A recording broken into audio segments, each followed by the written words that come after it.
Hi, Muthoni here. Today I have decided to do a different kind of video. This was a video that was suggested when I asked for video suggestions while I was sick. And this was lessons that I have learned in my 20s. Granted, I am still in my 20s. Yeah, I'm still in my 20s. And that doesn't mean I haven't learned something. So I'm going to share 10.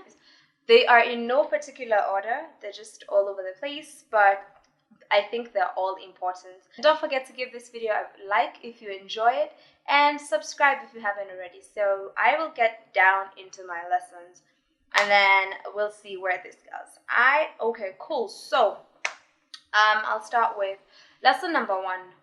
What I have learned in my 20s something years is always do what you love. Like, try your best to do what you love. I know it's a cliche, it's something that a lot of people say, but I will not lie to you. For most of my life, my adult life, I have been a freelancer. And there's this one year I was like, let's see how this whole employment thing works. And I tried it, and it's not that what I was doing I didn't like. I did, I loved it, but I just hated the situation of employment. So I noticed as a person, on a personal level, I prefer being free and like doing what I want, when I want, how I want it, without the pressure or someone breathing down my neck saying, do this now, do this now, do this now. And so I said, you know what, that's not for me. And I enjoy myself. Like, fine, there's times that I'll stay up till 1 a.m. or go for three consecutive days with no sleep, but it's still worth it. Okay, so just do what you love. And sometimes that might be difficult. It's harder than it sounds. In that situation, I'll say learn to love what you're doing. Okay, so just try. Find your silver lining. Find something that at least you enjoy in what you do, and look at that, and always look at that. And I think that will make your working life easier, how you deal with people and all that stuff. Number 2, everyone is out for themselves, so always look out for yourself. I've noticed that with a lot of people, even when they do something for you, it's not because they want to do it for you, but it's because they know they're going to get something out of it, or they are going to hold it over your head and get you to do something for them in return. Or at least they'll have bragging rights to say, yeah, I'm the reason this person is doing this, I'm the reason this person is there, and all that. So people are selfish, and everyone is doing something because it's going to give them something, or it's going to work out for them. Try to make sure you get something out of anything that takes a lot from you. But I noticed there's people who don't know where the limits are. Like, they ask too much of people, even when it hurts the person they're asking from. So always look out for yourself. Number 3, and this is like a very simple one. People are evil. I'm not even going to explain that. I'm not even going to get into detail. And in number 4, this is because I get a lot of questions about my hair, and mostly it's about, have you damaged your hair, blah, blah, blah. I change my hair a lot. Like, my mom finds it hard to keep up with my hair. My hair has had a life more than a lot of 60-year-olds you see walking around town. But this is what I always say, and this is my number 4. It's just hair. It will grow back. So I get it. It's very easy to do a lot of things with your hair to the point that it's so damaged that it doesn't grow anymore. That is now where I take precautions, because I know I change my hair way too much, and I do a lot of manipulations, and I use a lot of things on my hair. I do my level best to always make sure that all the products that I put in my hair are safe. I take care, like, I really take care of my hair. I always moisturize my hair. I'm always spraying it with water. Like, I do my level best to make sure my hair is as healthy as it can be, so that by the time I'm doing all this bleaching and dyes and all this stuff, it doesn't take too much from it. Okay, so it will grow. The day it stops growing, that's the day I'll take a step back and be like, yo, yeah, I think I should probably stop now. But until that day, we're going to still play with this hair because it's fun and we like it and we enjoy it. Number 5, This is a very important one for me. And this I learned on a personal level. Don't post negative uploads. Like, don't do negative posts on your timeline, whether it's your Facebook, your Twitter, your Instagram. And this is because all this negative energy that you project out there is projected back to you. And I'll explain. I live in energies. And I believe in that whole what you give is what you get type of feel.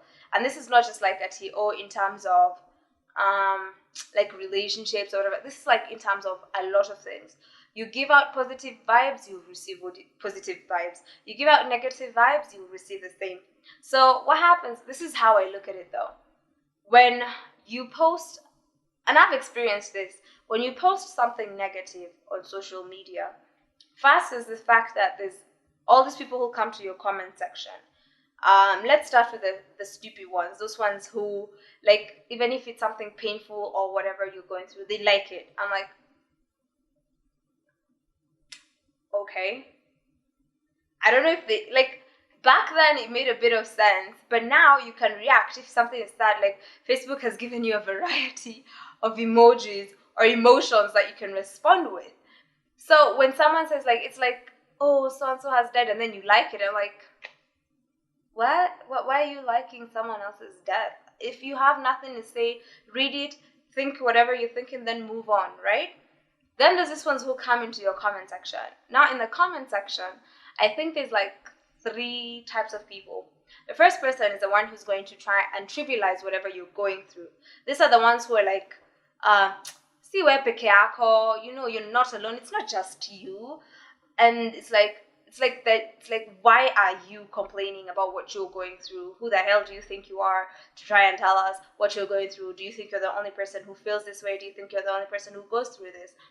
Those people, when you read that, it projects negativity back to you again after you post. It's like, I get it. Sometimes what you're looking for is some positive reinforcement. You know, someone to just boost your morale and be like, yo, it's you get through this, don't you worry.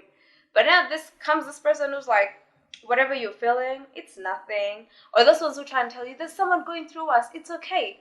But for you, in that particular moment, your world has stopped. And then there's those ones who now, they won't comment, they won't leave a like, they won't do anything. They'll look through it, and then they'll think something that's like negative, and then they project that energy into the universe, and then because it's directed towards your post, which is affiliated to you as a person, that negative energy comes back to you. And I know it sounds crazy, it sounds weird, it might sound dumb to some of you, but this is something I have experienced. And then when I started posting a lot more positive things or funny things or just sharing random things that look interesting here and there, I wasn't feeling the same. I was like that. There was a total shift in energy. So believe it or not, trust you me, this is true. Just try it. Like, number 6, always find a silver lining in everything, no matter how dark it is. I know it sounds very tiresome, but try it. And if you don't see any silver lining, think of that as a learning experience. At least you've gained experience in something. If you go through such an experience again or such a situation again, at least you'll know, 1, you can live through it, and 2, you'll already know how to tackle it. Number 7. Oh, I have to learn this the hard way. Learn how to get paid for work you've already done. Being a freelancer in Nairobi, I'll say in Nairobi because this is where I am based, is crazy. Like, you work for someone, you finish your job, and getting paid becomes, it's like you're borrowing a loan, and this person is trying to get you to prove yourself so that they can give you, as in, oh my god, it's hectic. Contracts don't mean shit to clients in Nairobi. Let's just start there. And secondly, if you're a creative, I know you've probably gone through this. Creatives in Nairobi are treated like second-rate citizens. It's like not even second, like maybe third or fourth. Like, it's like down there, where someone is using your work, they're making money off your work. They are okay. Their company is running and all that shit, but paying you is like you're begging them. You're begging to be paid for something you've already done. So learn, my friends, learn how to get paid for your work, especially work you've already done. That's it. Number 8, do not wait around for someone to help you with your dream. I know this. When I was starting my YouTube channel, well, I technically started it officially last year, 2015. But early 2014, I was in talks with a bunch of people about what I wanted to do, how I wanted to do it, what I had in mind. And everyone was like, that's a nice idea. I think that's great. We should do this. We should do this. Months and months and months later, no one's even saying anything. You're trying to follow up with everyone, but everyone's just like, oh, I'm kind of busy. Some won't even return your calls and shit like that. I'm like, you know what? I'm not going to sit here and wait on people. And then finally one person comes through, and then you do like one video, and then they're like, yo, you know what? My dream is over there, so I'm going to go work on that. So I guess this is goodbye. So it was so tough. But then I was like, you know what? I can't sit here and wait on people, because it's very easy for someone to say they've bought into your dream, but it's your baby. Only you really understand your dream. Only you really fully understand what it is you want to do. Do whatever it takes to work on your dream. Don't wait around on people. Stop waiting around on people. If it means you have to shoot on your phone, go ahead and shoot on your phone. If it means you'll have to borrow someone's camera, if it means you have to go and shoot from someone's house, if it means you have to borrow someone's laptop, if it means you have to go to a cyber to create your blog, do whatever it takes. Use what you have, whatever you have right now. That thing that you're looking at and you're like, this is too small to start with that.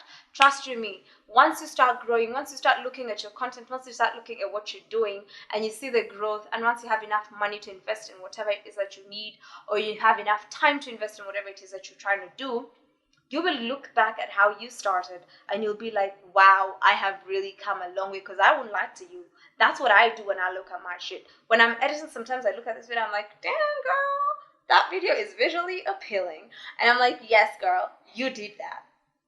So don't sit around and wait on people so you can achieve your dream. Start with whatever little thingy you have. Number 9. Oh my God, I am preaching. I am preaching over here. Number 9. Number 9 is just never trust anyone. Never trust anyone who tells you they know a guy. You know them, you know those people, because if you're in Nairobi, because of how horrible our services are, whether you're going to a hospital, any government office, some companies, okay, I'm not going to mention names, telecommunication companies, whatever, our system is so flawed that unless you know someone, it can take you up to 3 times the time it normally takes for you to get a service delivered. That's how flawed our system is. And so it has become a system of knowing people. So when you know someone in a certain department, in a certain office, that guarantees something will move faster.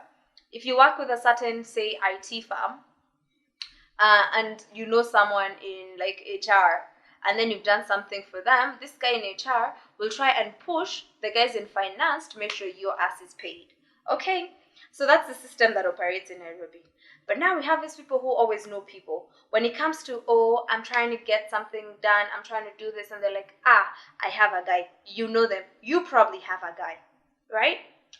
Those people screwed me over. Someone screwed me over so bad that I lost out on like 3 job opportunities that were making me really good money that I would have probably cut him back on YouTube way earlier.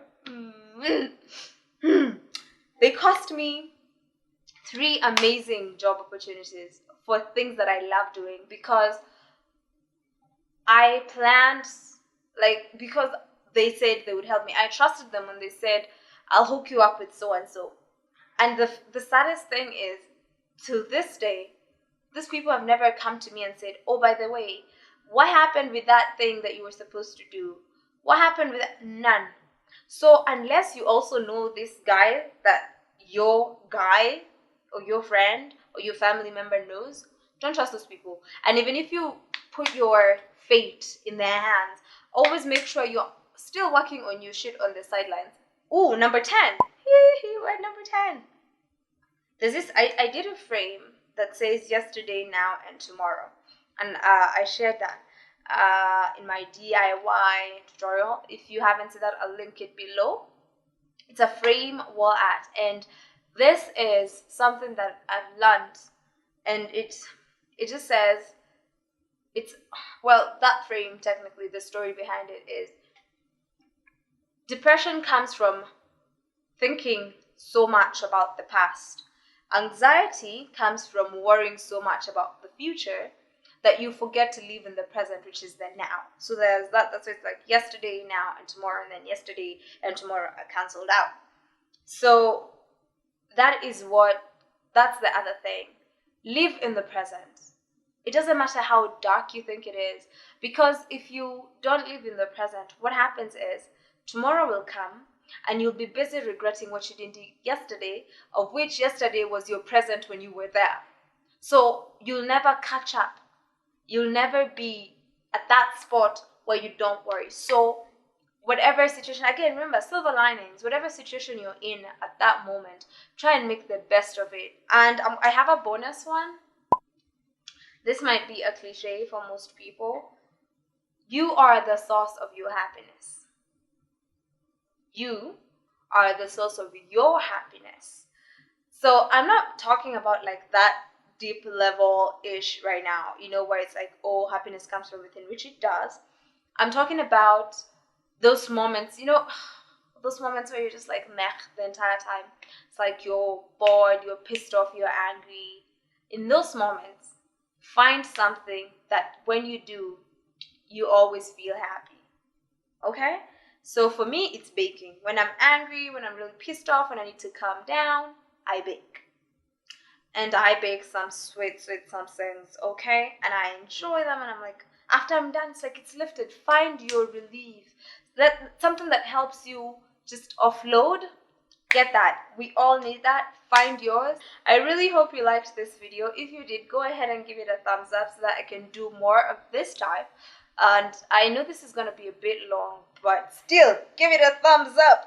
And if you haven't subscribed already, go ahead and do that. And don't forget to switch on that notification. Just click on that tiny bell over there. That way you'll be notified every time I upload a new video. That is all I had for today, and I hope I will see you in my next video. Bye for now. For now.